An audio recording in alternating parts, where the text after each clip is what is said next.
Hola testers, and welcome to another STP community webinar. My name is James and I am filling in for your host, Smita. Today we are joined by a very special guest from Mexico, Leandro Melendez, also known as Señor Performo. Leandro is a manager at Qualitest Group and he will be talking about performance assurance evolution for your organization. A couple things to cover before we get started today. A reminder, we have an upcoming webinar on Wednesday, May 13th from Daryl Ferris at Mabel, and he will be talking about speed dating in the tool pool. Go ahead and visit softwaretestpro.com for more information and to register for this webinar. You can also view all of the upcoming webinars from STP in 2020. Looking to practice your speaking and presentation skills or have an idea for a webinar topic? Webinars are great for both new and veteran speakers, and STP is looking to fill the rest of the 2020 community webinar schedule. So submit your webinar proposal today at softwaretestpro.com. If you're on social media and talking about this webinar, be sure to tag us at SoftwareTestPro and use the hashtag STPWebinar. Also, go ahead and give Leandro a follow while you're at it at SeñorPerf. All right, let's go ahead and get started today with Leandro, and let me introduce you quickly for everyone listening. Leandro is a performance testing manager at Qualitest Group and provides testing consulting services to multiple customers worldwide. He has served multiple S&P 500 organizations all over the US, Mexico, Canada, Brazil, and Austria. He is the author of the popular performance testing blog Señor Performo at www.señorperf.com, where he curates a diverse set of learning material for performance testers and engineers. He is also the producer and host of the Spanish language version of the Perf Bites podcast. Gracias, Leandro, and without any further ado, let me go ahead and give you a presentation. And we are going to try something new this time with Leandro. He is actually going to be doing this live with his webcam. Hello amigos, welcome to this STP webinar that I have been given the option, the benefit, the privilege to be here and talk to you a little bit about performance testing. Today, I want to come to talk to you about what are the steps that you need to ramp up into performance assurance, the evolution of performance, not only performance testing, but to be able to assure your performance in your organization, in your tests, on your applications. And here we're gonna talk a little bit what are things, how to do them, what are the should nots, and many other things that we'll be talking about today. So before we start, I would like to introduce myself for the ones that do not know me. I am Leandro Melendez, also known as Señor Performo. I'm a performance testing, quality assurance, performance assurance guy that likes to explain things, likes to be in this type of settings, trying to help everybody to get better and be better in their testing. I do this with my secret identity, not so secret, as Señor Performo, where I started writing a blog and I generate and create some content online to help people to improve their testing practices. As well, I am part of the Qualitest family. I'm a manager of the performance testing area with Qualitest Group, where we help multiple organizations all over the world. I go often there and deliver services, implement performance best practices, execute tests, and do a wide variety of things, sticking to industry best practices and modern processes, such as the ones that I'm going to be talking about today. As well, I'm part of the Perf Bites family, where I contribute with my friends Mark, Brian, and James, generating content, producing podcasts, and doing lots of things that were, again, to help the community. In that area, I'm the host of the Perf Bites Español podcast, where I try to bring all the knowledge to our Latin American friends that probably cannot handle very well the English, or just would like to just hear content in their native language. So You can find me in all the social networks, on Facebook, Twitter, LinkedIn, Instagram, as Señor Performo. You can find me in all of those networks, SRPERF. And if anything is needed, just reach out to me. And if you have any questions, you can send them to ask@perfvites.com. Or if it's in Spanish or you would like it to be placed in Spanish, preguntas@perfvites.com. As well, as you might have noticed, I had a chance to host the first episode in Spanish for STP Radio STP. So if you speak Spanish, don't miss it. I had a chance to interview Diego Molina. But enough introductions, enough promotion and publicity. Well, not enough. First of all, I would like very much to thank my amigos from STP that invited me, that have allowed me to go to some of their conferences, the latest conferences, the latest one that we sadly could not be presentially there, but that give me the opportunity as well to be here with you talking about performance testing. Very much, guys, thank you. I want to, I'm really thankful for you giving me this opportunity. And now enough with PR. Let's get going with what we're going to be talking about. So the agenda, some introductions, which we more or less already went through. We will go through some definitions. First, we need to give a name, call a spade to what we're talking about. After that, I'm gonna tell you a little bit of the different types of tests and things that can be done in the performance assurance area, not only testing. And after that, I'm gonna give you some of the steps and best practices and recommendations that are suggested to improve your performance assurance practice. So let's get going. As I mentioned, first steps first. Definitions. What is what? We need to make sure that we know the things that we're going to be talking about by their names. We don't want to be interchanging terms wrongly, calling something that is not its name, or just giving generic terms. And especially in the QA area, I've noticed that many organizations, places, and people use interchangeably some of those terms, and that's a big no-no when we are, well, almost on any environment. You should not call a knife a machete, that in a kitchen, to call it in a way. So let's get going. Performance. What is all this performance thing? What do you eat it with? What is it, right? So let's get into it. Performance measures the response, and specifically how fast. Something regarding time is what is gonna take most of our interest in performance testing. Make sure that this is testing performance. Testing cares about the measurement of the response, how good it is. Generally, this is measured in speed. How fast does it come? And as well, the reliability of a system. Is it online? Is it up? Is it going to be able to handle things? This is what we measure or pay attention in terms of performance.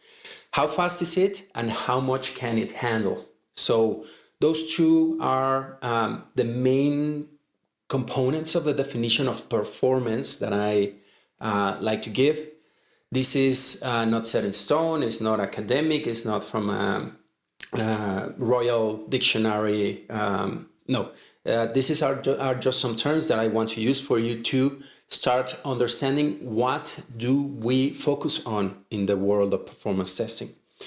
So, how fast and how reliable is it? How much can it take, or how good is it for it? Okay, so why is it important? Why should I care about these silly things, this silly performance, something that is a checkbox in my release plan? Well, many organizations do not pay attention to it or think it's just an extra cost or something that we'll check when it happens, or let's go to production, let's release. That's what I care most about. Well, it is very important. There are multiple impacts that you could have if you don't pay good attention to it or are careful with it. First, the frustration of your customers and users is exponentially increased when the performance is not good. I bet you to try to use an application with poor performance, you'll be desperate. You'll start to be frustrated, want to kill the system. One thing is that if it's a page that you want to buy something on it, or you want to try to do mostly purchases, or Facebook to see kitty pictures, whatever. But if it's something that you must work with, an internal system in your organization, well, you'll be frustrated and in trouble because you won't be able to deliver. We'll get a little bit more on that. But first of all, we don't want frustrated users. This is awful. Also, when the system is not responsive, down, or we cannot access it, that's a big frustration as well. Next problem is, as I was mentioning, if you are an employee, an internal user, don't only think about customers and public systems. Slow systems degrade the productivity of our employees. So they tend to be slower. They cannot work as fast as they could, should, or even the willingness to work on the system. If the systems do not respond as it is needed, as an employee, I would hate to work on it.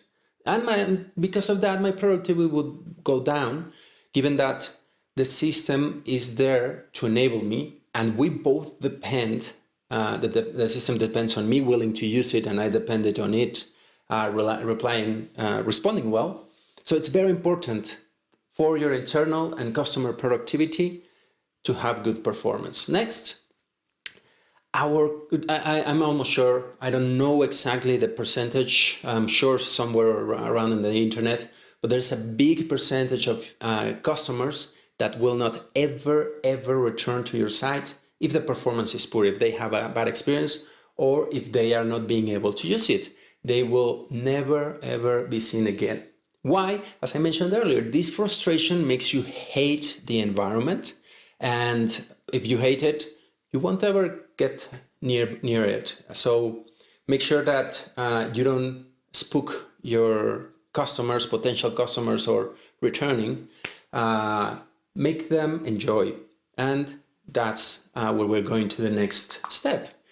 We should be focusing that our customers and users get a great experience, that they very much want to use our systems, that they are almost addicted to our applications, that the first thing that they wake up, pop up that mobile device or their laptop, and this is the first thing that they access in their browser, that they open in the mobile, the first application, the first page. We want to have users and customers that really enjoy our application, that cannot stop using it. Speaking of the Netflixes and Facebooks, that we know that we have been too long. Another episode, I haven't slept in 2 days, but why not? Let's get another one. So those are small, silly examples where you just cannot stop scrolling and you really want to use that application that you are creating. So what are performance tests? What is it? Because I was talking about just performance. Why is it important? Now let's get into the testing part, because performance assurance, performance testing, and load testing are very different topics. Right now, performance tests. What are them? Testing, and this is a little bit of a dictionary term, the Webster dictionary, I Googled it. Testing means verifying and validating. That's what you're doing in testing. You are not fixing, you are not stressing, you are testing. You devise means and practices to check something, and we're just talking about testing, not software, to check it, to make sure if it passes or not, or doesn't, in a given behavior or output. Using testing, you can get to assurance. Once you have a pass-fail criteria, you can implement steps afterwards to make sure that the thing passes or not. So it's not a single practice. Performance tests include a huge universe of steps. We're going to talk about performance testing today a lot. Not only assurance comes after you did a bunch of tests. So what are the performance tests? It is compromised. It includes three pieces, three big components of performance testing. I need you to get this. This is the biggest thing that I would like you to get from this presentation. The three things that are the components of performance testing. The first, as I mentioned, is time. The time that it takes for the system to respond. This is the first thing that we are going to be measuring and validating in any performance test. How fast is something responding, happening, replying, spawning? If it's a cloud environment, a container, how fast is it brought up and how fast is it brought down? Not only response times, multiple timings happen in a performance test. The second is the impact.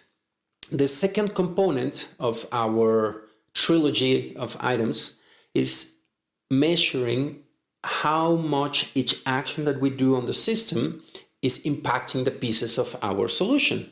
This means hardware, even it could be temperature, it could be how many routes in a load balancer are happening in a router.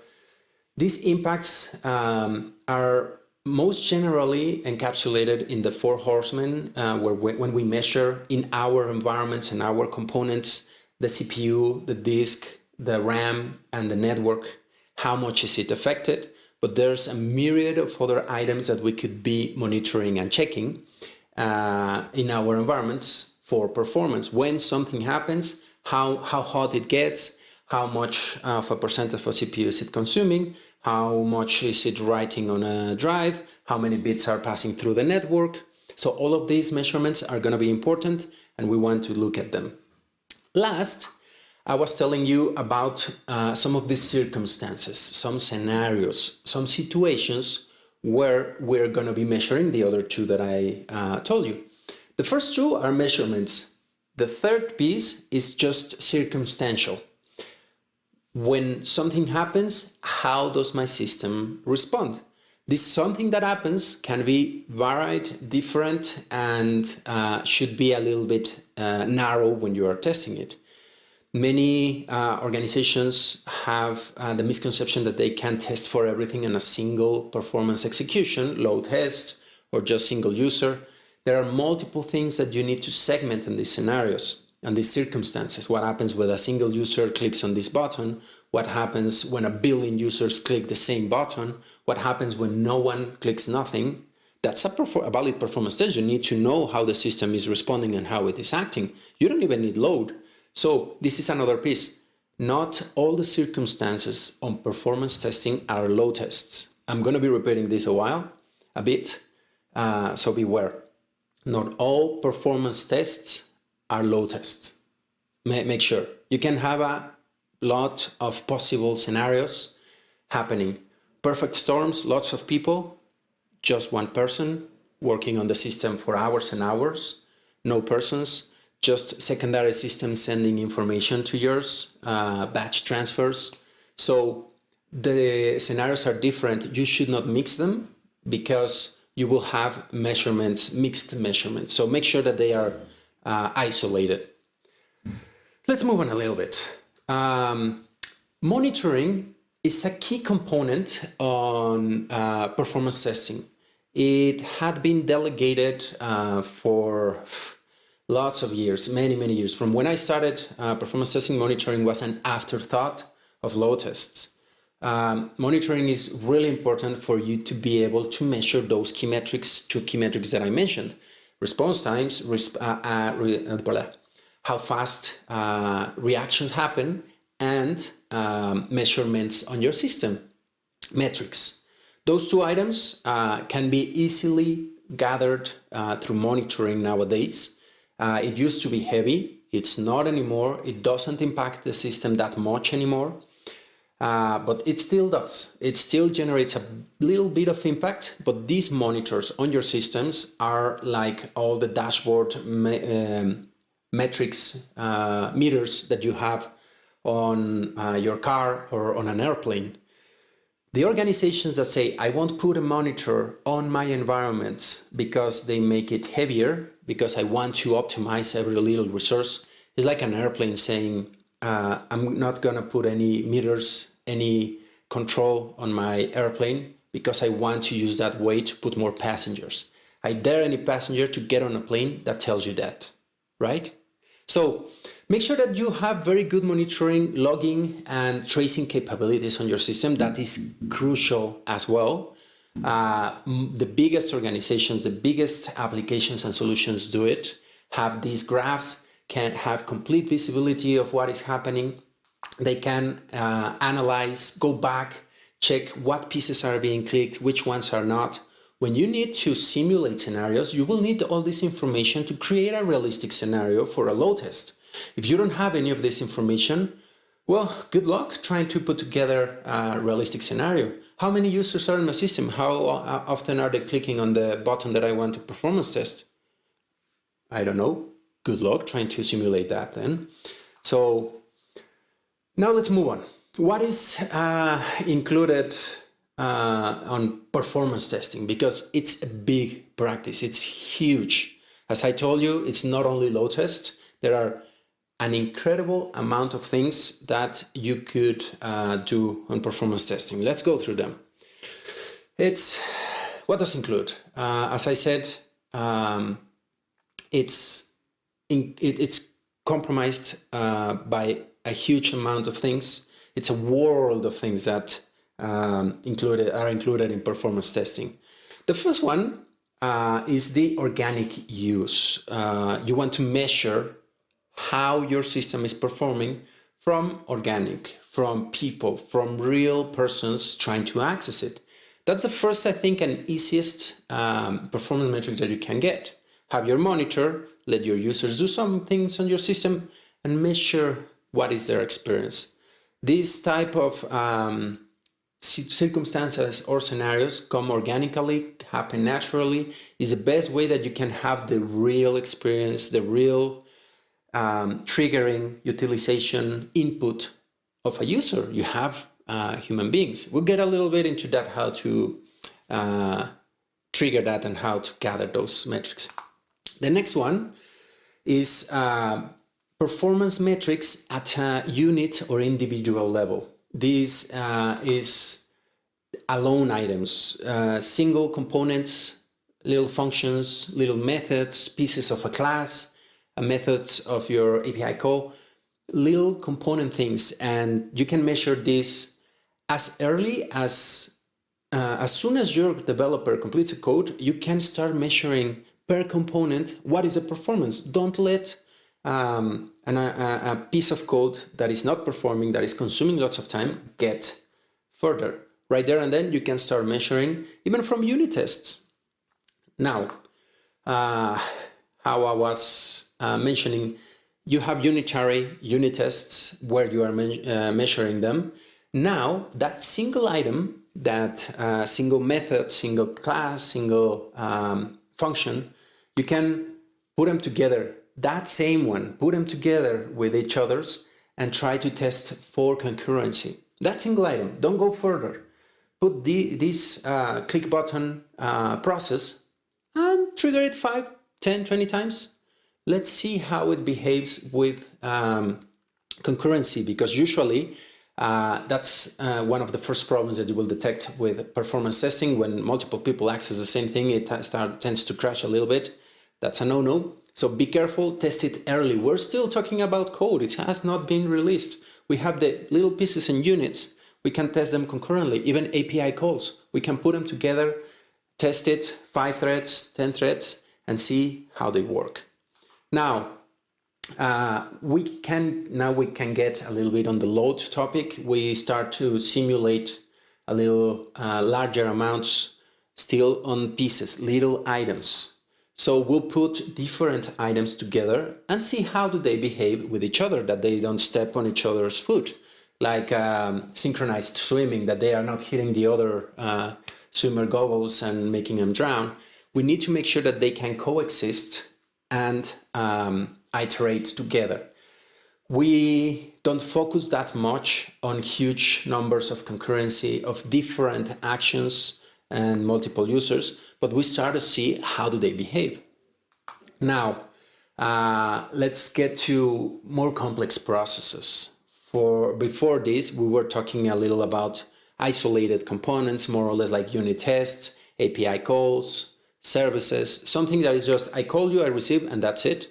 Well, now let's start to simulate a little bit more complex behaviors like a real user would do. With this part of performance testing, we start to simulate complete set of steps that a user will do.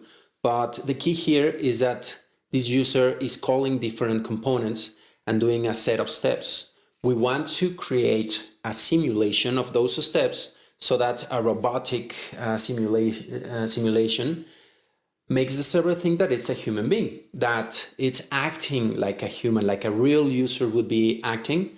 We get them together, we simulate those, and then we start to add some load. But again, this is a little bit more complex, and but gives us a little bit of a better idea what would be the experience of a real user simulating it. There are advantages of doing this from the organic one where we let our users do it. Not only load, we can have a single simulation of a real user pinging here every hour, every 30 minutes to let us know. Probably if the system goes down, we will notice because our real users won't ever come back and won't trigger anything on it, and we'll be like, I have nothing happening on the system, probably it's fine. This artificial user will tell you, hey, it's down, and will report to you right away. So there are advantages, not only load. Again, there are many things that we can do with these front-end users. And last but not least, another important component of performance testing is the web layer, the web protocol, the front end. This one has been a little bit delegated for a while, not paid too much attention. It's really important because rather than on the server far on our application, we can check it on our client machines, making sure that it's not heavy, that it's not slowing down our clients' computers. Have you ever experienced that you have 3-4 tabs in Chrome open and start to drag all your computer? Probably this is because some of those applications are really heavy, misbehaving, and we don't want heavy, misbehaving applications. As an example, the web protocol can be fat, heavy, doing weird things with the web, huge JavaScripts, huge CSS, ordered in a weird way that our page keeps jumping while it is loading, that they are huge. We don't want this web protocol doing weird things. Another example, can you remember when we had these flash animations on our sites that were super heavy, super slow? That's also why they were banned in Apple devices, mobile devices. And it used to be super weird where those together were doing weird things, Flash and the web protocol. We don't want that happening in our application. Now, seriously speaking, we want to measure that each of the components flow is visibly fast and it's not slowing down in the front end, in our application, regardless of the server. We want to make sure that it's working well. Now, moving on, there are even more elements that comprise performance testing. There are many. Let's quickly go through some others, some more of them. One of them is called chaos engineering, has to do with performance testing, because in this one we want to know when there's something unexpected happening, how is the performance being affected on our system. We want to make sure that if something chaotic or worst case scenario, something awful happens, and there are multiple things that can happen, it's chaos, you can have a hard time trying to predict them, you need to make sure that the performance of your system will survive. Chaos engineering is based on trying all those weird, ugly scenarios that can happen trigger them and see what happens in your system, and afterwards you can see what things can you create for them to not to let them happen. Next, the cloud. The cloud topic is something that brings many things into consideration for your solutions, when before they used to be stored in a central server with not many interactions, just it's there, it's only there and can only be there, my application, and my customers will access it from there. Now we have multiple clouds all over the place that can be storing the same version of our solution. The pieces of our solution can be spread all over all those cloud places. Some elements from our application should also be spread all over those places, like in CDNs, where if you are closer to a server, you should access that instead of going to the other side of the world and trying to access the image of your catalog. So we need to take into account all those cloud elements. We need to design them to perform well. Last, all this cloud gives us as well the elasticity problem, such as containers, distributed elements, microservices. All of this gives us some extra layer of problems, and we need to measure, especially with these elastic environments that can grow and shrink on demand, can create more containers, can add more resources. These type of things, we also need to measure them because they tend to be more expensive. We need to know how fast this environment is growing and shrinking, or how fast is it being spawned up, brought up, and put down. That little container that we don't need anymore, we need to put it to sleep quickly. So some of these measurements become important nowadays as well in performance testing. As you can see, it's a huge world, and it's huge, right? There are so many things that we need to do. So how to? Let's get into the important and interesting part of this presentation. How can I make sure that all of these things are more or less covered and that I can go to sleep with ease of mind, right? Well, first, I'm gonna give you the biggest recommendation, the biggest thing that I'm gonna I keep repeating this all over the place. First, never ever start with load testing, automating for load, just creating your automation and try to slam your system. No, that's a big no. You will have problems, waste time, waste resources, have lots of problems trying to approach this way. That's an old practice. The ancient cavemen used to do that. Just automating some front-end load tests and trying to slam the system. This is not the first step that you should do. Please, beware, be careful, do not do this. Again, don't let your first step into performance assurance and testing be a load automation and a load scenario execution. No. Now, what should you start doing is know yourself. Know how each piece of your environment is working, how each piece of code that I mentioned is behaving in every piece of your solution. Microservices, front-end, back-end, environments, dev, testing. We'll go through a little bit more of that. But again, you don't need to automate load to know yourself. There are these APMs that can help us very well to gather information, response time metrics, hardware metrics, network, anything that we might need in terms of performance. These modern APMs tell us most of this information without having to automate load to know it. That's an ancient practice. Please don't try to gather those metrics through load tests or automations. APMs tell you most of this. The automations are useful for some other things that we'll get into it. But first, know yourself. Make sure that you know yourself before you even attempt to do any load performance automation practice, blah, blah. First step, implement things that will let you know. If you don't know how your environment is, you get errors, you get problems. If you don't know yourself, if you don't know your system, it will rebel against yourself. It happens incredibly often, and you might be starting an effort of automating or trying to do a load test, and your system is already ugly, awful, trying to attack you, and you don't even know. Be careful. The biggest organizations are very aware of this. They have this monitoring. They know everything that happens in their system. That's the very first step in terms of performance, but also there are multiple other benefits that you will get from this type of APMs and measurements that you can get. Facebook, Netflix, Google, Amazon, all of them have these monitoring strategies in place. Not only APMs, they have many, many more things implemented. They know almost everything about you. Like those Google ads that jump and, hey, I was just thinking about this candy bar and it's just popping it. It's like it reads my mind. No, you can read your customers' user minds through APMs, through accurate logs, and be able to fix problems and have some forecast, sight beyond sight into what is going to happen. So do like Mr. Zuckerberg here and be aware. Let Facebook suggest, hey, would you like to be friends with this person? And you'll be like, hey, I just saw her picture for 10 seconds. She's attractive, but I just saw it. How does Facebook know? We can know as well in our systems. Know your systems.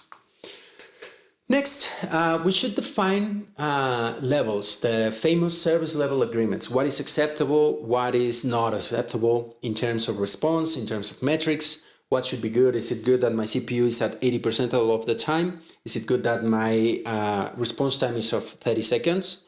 Well, every requirement, when we are gathering requirements for the front end in the meetings with our customers, we should attach a requirement for each one of them and tell, okay, when this requirement, this feature covers also this performance level agreement, it's good to move on. It's good to work. So if they pass them, if they comply with those things that we are telling them, we will let them pass. Otherwise, we will stop it and say, hey, whoa, whoa, whoa, whoa. You need to fix this. Your task, your little Kanban post-it is not done if you don't comply with this performance metric.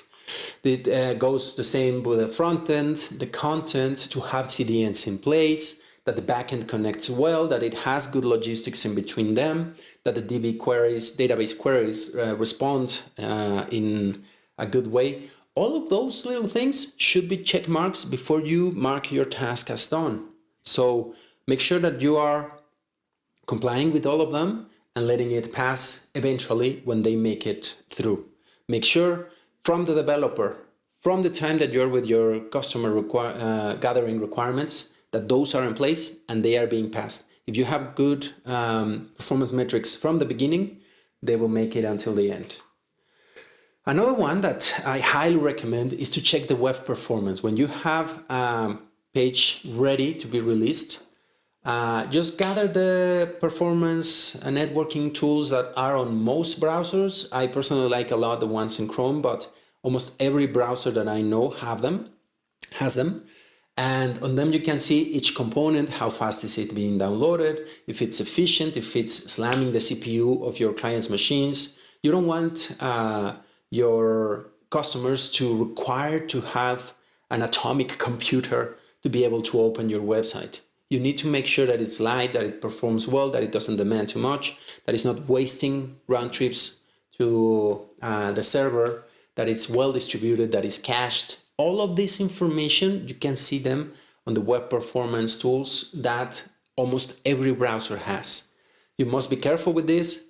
It's also a very early recommendation. Way before you do anything else, make sure that your front end is friendly, performs, and behaves. You don't want the guys to be doing the weird thing again, right? Avoid heavy web protocols, heavy content, heavy pictures in a catalog. That's a very big sin. You should have thumbnails for all of them, multiple practices that you can do that. Don't let these guys keep doing their weird things. Now, another one is that as soon as you detect that something is slow, attack it immediately. Don't wait until things get further than they get to production. In the very early stages, when they are in dev, when some piece of code you are like, whoa, that's taking 5 seconds, 10 seconds. Even 1 second can be a bad response for something really small.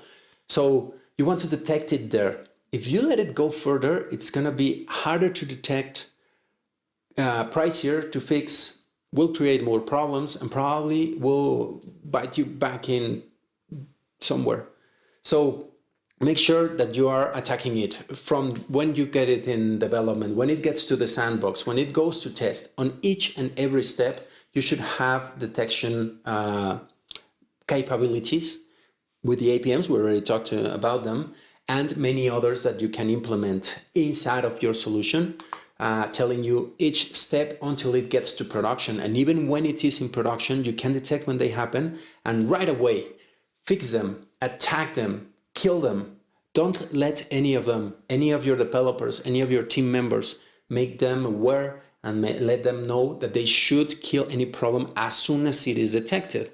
Don't let functional unit, UAT and everything happen and the system was slow all the time. Why anyone told that? Everyone should be doing it, attacking immediately. Now, you should be careful with some other pieces in terms of logistics and integration. First, the integration per piece of your solution. You need to make sure that some of those pieces are put together in a good way, that they are not waiting for a long response time from one over the other, that they won't be being drawn in weird ways through a CSS in your application. You make sure that all of those pieces do not degrade the performance. Measure it as soon as you put them together. The next one is the code. You should be checking at a code level almost all the time, not load, again, just single items. If you detect something in your code that is misbehaving or doing something wrong, calling too much the database, doing too many round trips, you should fix it, detect it right there and then. Another one is in the front end, as we mentioned, the integrations. How is the front end put together? Is it heavy? Is it pulling things from where it is needed? Is it distributed right? That it is not doing too many round trips or bringing everything at once in the first post back in your application. And last, make sure that you get some love from CDNs or distributed networks of your content. Distribute the content. Don't put everything inside of your little server that is at once processing and trying to handle all the traffic and requests that you're doing to it, but at the same time it's trying to give you those 5 megapixel resolution pictures, those humongous JavaScripts, those things that pieces of code, those CSS that won't ever change or will change once a month.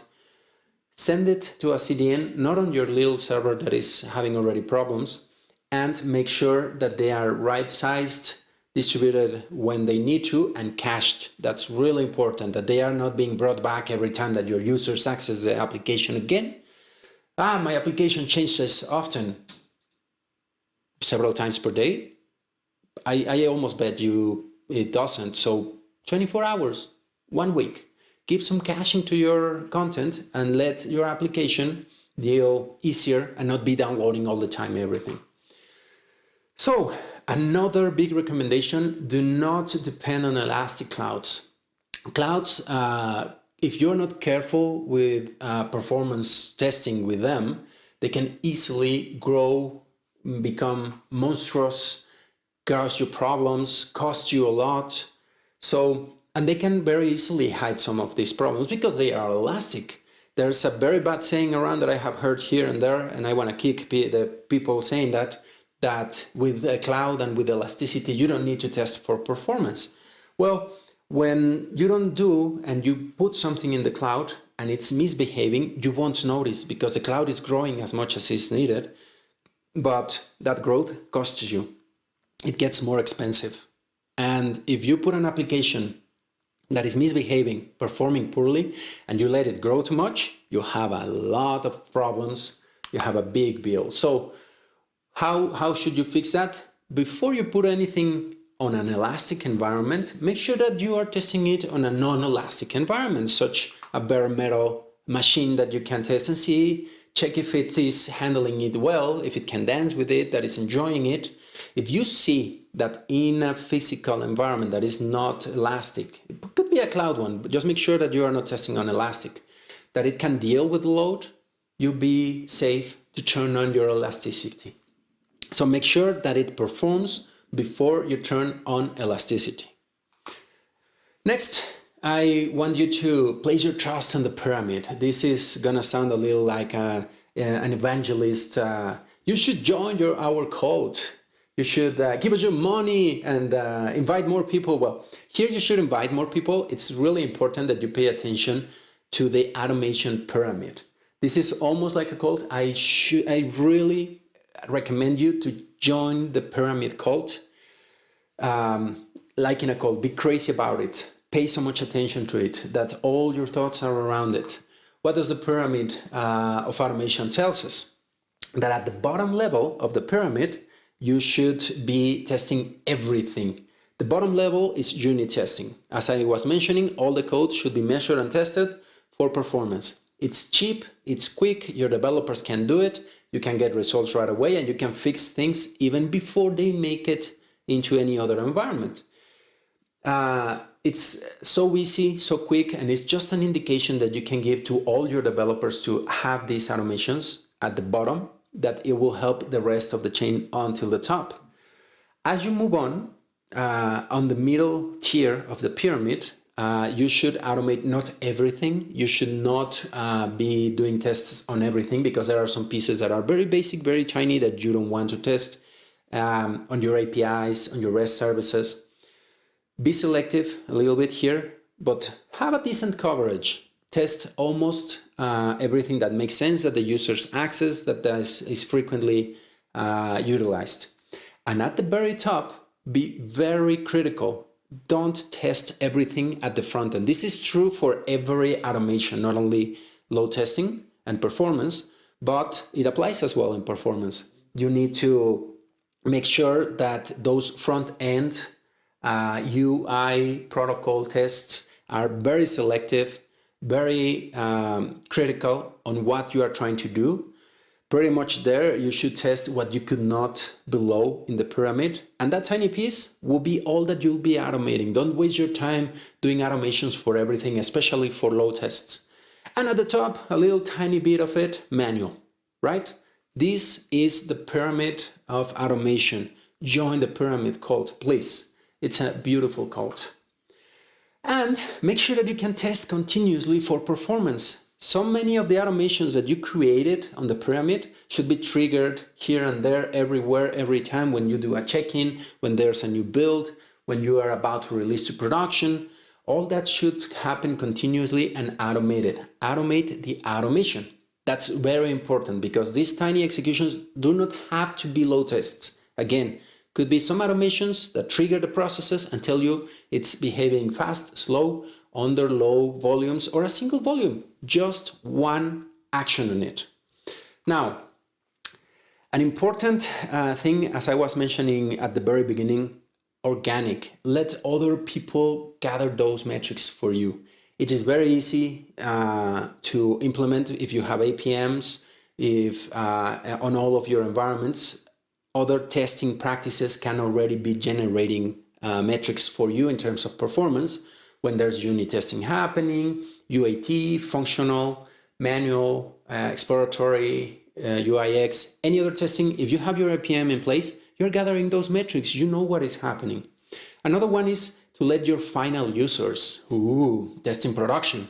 Yeah, I know, many get scared about that, but there are multiple strategies that you can use to enable that. One is the blue-green strategy, where you start to send a little bit of the load to the environment to see this new blue environment, if it's going to do well with those changes that you're trying to put, if the performance is good, while you have the green one still in the backend giving service to most of the users. Similar to that is the canary methodology or method to release into production. That also gives you a feeling of how things are being released, if they are behaving well.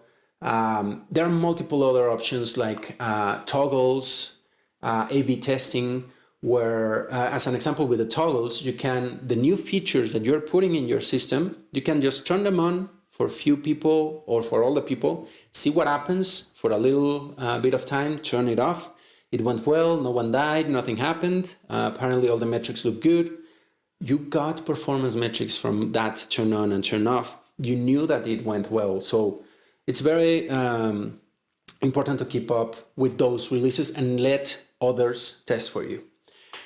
And at last, you did all those steps before. Now you can start thinking on automating for load.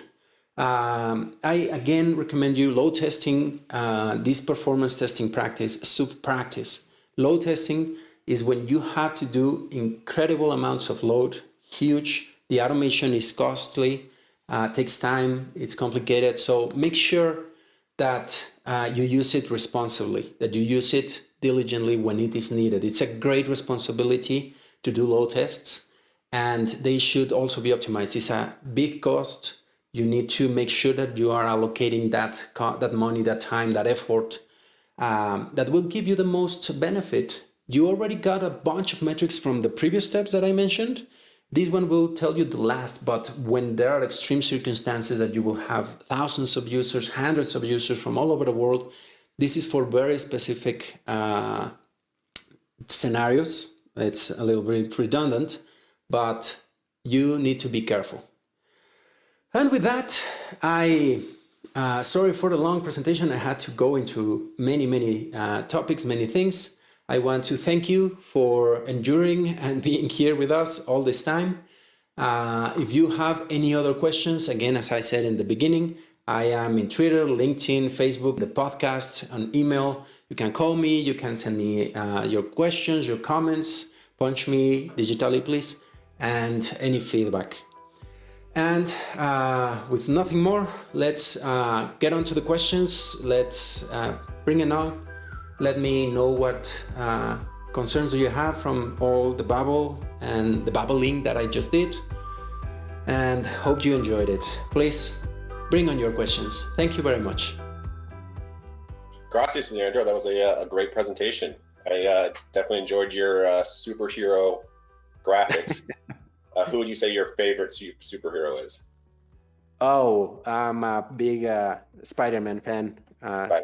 Nice. Responsibilities and powers, that's always something that you need to keep in check. Right on. All right, so we got a question. Is API testing considered as part of web or backend? No, API is backend at the beginning. Web has some interaction with the API level when the front end calls the API, but I would say mostly it's a backend test, is part of the engine of your solution, not of the front end. All the API services, elements, everything that you have in the back, I would say is part of the backend. Mostly should be tested and automated, direct API calls and references, and very little from web. Web is totally a separate element from API test, I would say. Not totally, but API is backend, web is frontend. Perfect. Sounds good. Got a couple more coming in right here. What are your recommendations for tracking and comparing performance at the unit test level? Some examples. Well, unit test level often happens from the developer's machine at the code level before it happens. For unit test performance, often I recommend to put some init timer, end timer inside of your code. Even before you call the unit test, put a before timer, after timer, measure some of the response time and the metrics that happen. That's why I was also recommending to have APM on dev environments. When you push something on your dev environment and want to unit test it, send your unit tests, call them, but have the APM monitoring as well. You get both worlds of benefits. And if you're in your dev machine, in your SDK, let's say Visual Studio, some of these SDKs have some performance metrics as well, that when you are calling the unit tests, they can tell you, even by the line, how many seconds each line of code is taking, millisecond, microseconds. So I would recommend to do them separately, put some timers in them. You're already at a code level, so just manually add them. It's very easy, start timer and timer, and have the APM, or use your SDK. Perfect. All right. Another question. Tool recommendations to achieve those best practices. Ooh. So the tool question is a tricky one. There's no silver bullet tool that I can tell for sure. You will always need multiple tools. I always give an example, Batman, again, superhero stuff. Batman has a tool full of a belt full of tools. You can, and every tool is for different circumstances. Even a shark repellent when it's needed. You need to have multiple tools. There are very good ones for APIs. There are very good ones for front end, for protocol level, or when you are browser simulations. There are very good ones for those. It depends a lot as well on what you want to do, just measurements, load tests, generate load, synthetic generation. So it depends a lot on what you're trying to do, but what I can very much say, there's no silver bullet. You almost for sure will need 2, 3, 4 or more. So make sure that you are covering your needs based on what is the tool recommendation, but it depends, have many. That's the only thing that I can say for sure. Okay, awesome. All right, I think that is all of our questions for today. Thanks, Leandro. We loved having you. We really appreciate you doing this for us. I do like the new setup. Hopefully we can try this again soon. Anytime. But thanks again, and be safe. Thank you very much, everybody. Stay safe, safe distance, and try to be happy. Don't get stressed, locked in. Awesome. All right. So just a reminder, we do have a webinar coming up May 13th. It's the speed dating in the tool pool with Daryl Ferris from Naval. Also, if you have an idea for a webinar, go ahead and submit it today at softwaretestpro.com. And that ends our webinar today. Thanks again for joining us, Leandro. We enjoyed having you. And thanks for everyone who joined the webinar. Have a great day and adios. Gracias. Adios.